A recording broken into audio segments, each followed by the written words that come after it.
नमस्कार। आप देख रहे हैं ई यात्रा और आज मैं मौजूद हूँ नौर के डंडेड़ा गांव के अंदर, जहां पर मेरे साथ मौजूद हैं काष्ठ कला के जादूगर त्रिलोकचंद जी मांडल। और इनसे आज हम इनकी कला के बारे में पूरी जानकारी लेने के लिए आए हैं और हमने एक बड़ी सी कला जो है हमने यहाँ पे देखी है, इस कला के बारे में हम जानकारी इनसे लेंगे। तो त्रिलोक जी, आप इस कला के बारे में, इस लिपिबद्ध के बारे में हमें बताइए। भारतीय संस्कृति के अंदर 6 दर्शनों को मान्यता है, जिसमें से एक पतंजलि योग दर्शन है। पतंजलि योग दर्शन के 4 पाद है, 4 पद पेवड़िया। हाँ जी। तो 4 पादों में से ये समाधि पाद का लिपिबद्ध है, जिसमें योग के बारे में बताया गया है। जैसे पहले सूत्र में ही आता है योग अनुशासनम। भाई पहला सूत्र ये योग एक ऐसा है जो अनुशासन में रहेगा, तभी योग के साथ योग हो सकता है या जुड़ सकता है, वरना नहीं। योग के बारे में बताएं कि हम लोग जो कल की बात है, 21 जो जून है, योग दिवस था, उसके ऊपर भी हमने देखा योग के बारे में लोगों ने बहुत बताया। और ये आपने इतनी बड़ा मतलब इसके ऊपर जो लिखा हुआ है, और इधर वाली साइड भी हम लोग आएंगे, एक बार आप इधर दिखाएं इस चीज को जरूर, जहाँ भगवान श्री कृष्ण की मूर्ति बनी हुई है। इसके बारे में आप बताइए कि इधर श्री कृष्ण मूर्ति और उधर जो भारत माता के बारे में जो आपने बताया, तो उसका क्या ये डिफरेंस है, कैसे आपने इधर भगवान श्री कृष्ण को यहाँ पे बनाया आपने? भारत में योग है, योग जो बोलते हैं योग है, ये बहुत प्राचीन कला है। जो अभी जो योग का एक दिखावा देख रहे हैं हम, जैसे कोई व्यायाम रूप में कर रहे हैं, 84 आसनों के रूप में कर रहे हैं, 84 आसनों से भी रोग का निवारण होता है। लेकिन ये जो मुख्य योग है, जो पतंजलि योग दर्शन में बताया गया है, वो विचारधाराओं से है, वो अंतःकरण की वृत्तियों से है।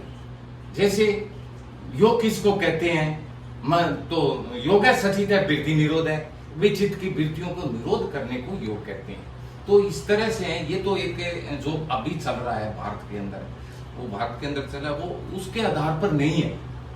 जैसे पतंजलि योग दर्शन ने जो सूत्र लिखे हैं, इसमें 196 सूत्र है, 196 सूत्रों में इनका वर्णन नहीं आता है।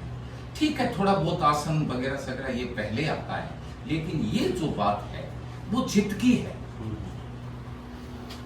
तो हम लोग इसके बारे में भी और विस्तार से है, जो पूरी आपसे जानकारी लेंगे वो हम दर्शकों को जरूर बताएंगे। लेकिन मैंने बहुत सारे वीडियोस आपके सोशल मीडिया पे देखे हैं, बहुत से लोग हैं जो आपसे प्रभावित हैं, आपकी जो ये कला है इससे प्रभावित है। मैं तरह तरह की वीडियोस देखता रहता हूँ, लेकिन मैंने बहुत बार देखा है कि आपके जन्म के बारे में, आपकी शिक्षा के बारे में मैंने कुछ वीडियोज में नहीं देखा है। बहुत सी कला के बारे में भी हमने देखा हुआ आपकी वीडियोज के अंदर।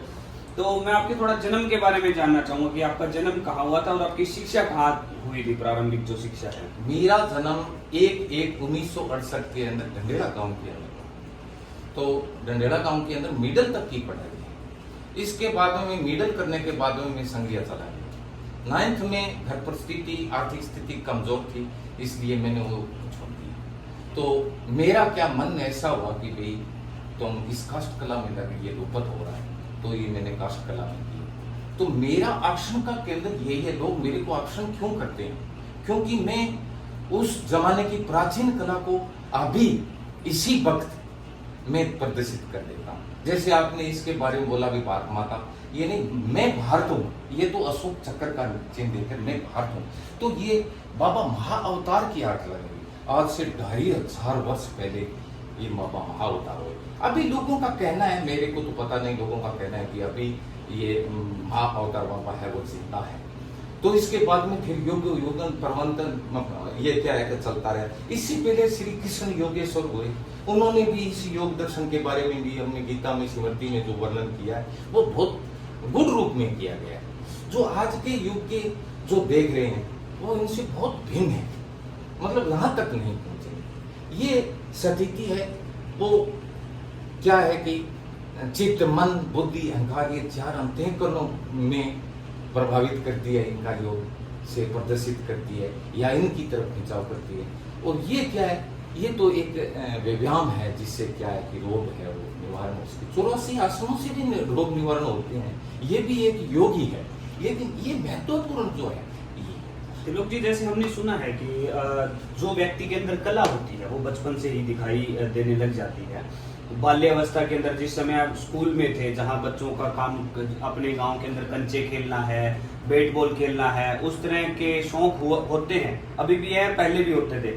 लेकिन आपका बचपन के अंदर जैसे हमने देखा कि आपकी कला के अंदर इतनी बड़ी रुचि है कि आप मतलब बड़े से बड़े जो लकड़ी है, बड़ी से बड़ी लकड़ी, उसको तराश कर एक सोने जैसा बना देते हैं, जिसकी कोई मतलब किसी के साथ तुलना करना भी बिल्कुल छोटा होगा, तो तुलना भी नहीं कर सकते उस चीज की किसी के साथ। तो बचपन के अंदर बाल्यावस्था में आपके शौक कैसे थे? जिस तरह बच्चों के खेलने के शौक थे, कच्चे खेलने के शौक थे, तो आपके शौक किस तरह के थे? मेरे शौक, मैं पहले जब स्कूल में पढ़ता था तो खेलता भी था, लेकिन मेरी कला की जो भावना थी वो बचपन से थी। मैं छोटे छोटे, मेरी माता जी है वो मिट्टी का खिलौना बना कर देती थी, जैसे ऊँट है, ऊँट गाड़ी है, चक्की है, बर्तन है, ये मतलब मेरे को बना करके प्रभावित करती थी। वो मेरे आज भी याद है, वो मेरे चित्त के अंदर है।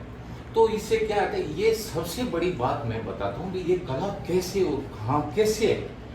इस कला का वर्णन, ये सिंधु घाटी सभ्यता की एक ऐसी जगह है, यहाँ पर अनेकों कलाकार पैदा होते हैं। जैसे देखो आप साहित्यकार भी यहाँ पर मिलेंगे आपको, ये जो साहित्यकार है, मिट्टी कला है, और है लकड़ी कला है, धातु कला है, पेंटिंग करती है। एक अद्भुत प्रकार के यहाँ की प्रतिभाएं उभर कर आ रही है, हमेशा से उभर कर, क्योंकि ये सिंधु घाटी सभ्यता की संस्कृति है। ये चित्त के अंदर अभी भी विराजमान है यहाँ। तो इसी के आधार पर मैं भी देखता हूँ, मेरे को भी ज्ञान होता है कि हम कुछ नया करके दिखाएं। जैसे अभी मिट्टी कला में मिट्टी के बर्तन है, तो इसके आधार पर मैं क्या है कि लकड़ी के बर्तन बना रहा हूँ, जो वास्तव में औषधीय भी है, हमारे लिए बहुत महत्वपूर्ण है, गुणी है। ये बर्तन जो लकड़ी के बर्तन है, मिट्टी कला से भी और गुणी है, क्योंकि औषधीय है, लकड़ी औषधीय है, उनके आधार पर जो बर्तन बनते हैं। तो ये मूर्ति कला है, मूर्ति का भी बहुत प्रचलन है। ये डोलिया कला है, डोलिये भी बनाते हैं। मैं तो अनेक प्रकार की कलाओं का सृजन करता हूँ। अच्छा लोग जी, एक चीज और मैं पूछना था, जैसे बचपन में पहली बार मैंने एक पेंटिंग बनाई जब से मैं छोटा हुआ करता था, मुझे वो पेंटिंग आज भी याद है। मैंने एक मोर बनाया था, मुझे बहुत से सारे प्रयास करने के बाद में वो मोर तैयार हुआ था। उसी तरह आपकी सबसे पहली कला कौन सी थी जिसको आप हमेशा याद करते हो? सबसे आपने जो शुरुआत की हो, जो सबसे पहले जो कला आपने बनाई, उसके बारे में बताइए थोड़ा सा, क्योंकि लोग हैं जानने के इच्छुक हैं कि आपने सबसे पहले वाली कला कौन सी बनाई थी सबसे पहले शुरुआत में? शुरुआत के अंदर तो मैंने क्या है कि ये जो काम करना चालू किया था, तो मैं सन 1986 के अंदर लकड़ी का साधारण काम ही है, जैसे हमारे देहातों के अंदर जैसे जोड़ी पल्ला है, या फिर आप मानिए हल है, तंगली है, जिस तरह का आधुनिक जो भी ये औजार हैं खेती के अंदर काम आते हैं। तो इनके बाद में मैंने इसमें निपुणता हासिल की, बड़ी बड़ी जोड़ियाँ, बड़े बड़े मंदिरों की जोड़ियाँ बनाई, बड़े बड़े कार्विंग के काम किए, अच्छा काम किया। ये डोलिये बनाना, कुर्सी हुए, जो भी है तो बनाता गया। इसके बाद में तो मेरे को ये एक आर्टिस्ट के माध्यम से मतलब मेरा एक्शन हुआ। मेरे नजदीक के गांव में टोपिया में पेंटर एस कुमार के नाम से थे, आर्टिस्ट थे, बहुत बड़े महान आर्टिस्ट थे। उन्होंने कहा कि त्रिलोकचंद यार, ये तो मतलब आप काम करो तो फिर ये तो कर ही रहे हो, कोई दुनिया को नया करके दिखाइए आप। त्रिलोक जी, आज के समय में जो युवा हैं, आगे आने वाले समय में इन कला की तरफ बढ़ना चाहते हैं, उन युवाओं को आप क्या संदेश देना चाहते हैं? मैं युवाओं को यह संदेश देना चाहता हूँ कि जो भी समय मिले हो, जैसे कोई बच्चा पढ़ाई कर रहे हैं तो उनको अपना काम आजमाना चाहिए, चाहे आर्ट के क्षेत्र में आए, चाहे स्केच के क्षेत्र में आए, चाहे कौन से क्षेत्र में आए, उनको करना चाहिए। इसके बाद में क्या है कि कला एक व्यवसाय है। जब तक व्यवसाय नहीं होगा, एक्शन नहीं आएगा, युवाओं का एक्शन नहीं आएगा। आज किसी के तरफ देखिए आप, यूट्यूब है, चैनल चला रहे हैं, लोग कह रहे हैं कि मेरे ये आ रहा है, मेरे ये आ रहा है, ये आ रहा है। ये एक व्यवसाय है। इसी तरह मैं कह रहा हूँ कि कला, कौन सी कला हो, इनका व्यवसाय करिए, ताकि आने वाले टाइम के अंदर हमारी आर्थिक स्थिति बहुत मजबूत हो। ये मेरा युवाओं को सबसे पहले मैं संदेश ये देता हूँ कि कला को व्यवसाय बनाइए, कला व्यवसाय के नाम से काम करिए। तो ये थे हमारे साथ त्रिलोक जी मांडन, जो काष्ठ कला के जादूगर हैं, और हमने इनसे सारी जानकारी जो है यहाँ पर ली। वैसे तो ये बहुत गहरा समुंदर है, उसके बारे में हम पूर्ण रूप से नहीं जान पाएंगे, लेकिन जो थोड़ी थोड़ी जानकारियाँ हैं हम इनसे हासिल जो कर सके हैं वो हम आप लोगों को दिखाएंगे। और जो हमारा जो चैनल है इसको ज़्यादा से ज़्यादा आप इसको सब्सक्राइब भी जरूर करेंगे, और आगे आने वाले युवाओं के लिए जो इन्होंने संदेश दिया है वो भी बहुत शानदार है। और सबसे बड़ी बात मैं आपको बताऊं, जब मैं आज इनसे मिलने पहुंचा तो इनके एक तबीयत खराब होने की वजह से उनके बोतल लग रही थी उसी समय। तो हमने जब इनकी कला के बारे में जानना चाहा तो इनके शरीर के अंदर ऐसी एनर्जी हमें महसूस हुई, क्योंकि कला का नाम लेते ही इनके अंदर जो एनर्जी आती है जो देखने लायक होती है। तो सभी जो युवा है, आने वाली पीढ़ी है, जो कला के जो प्रेमी हैं, वो सभी इस वीडियो को जरूर शेयर करें। धन्यवाद।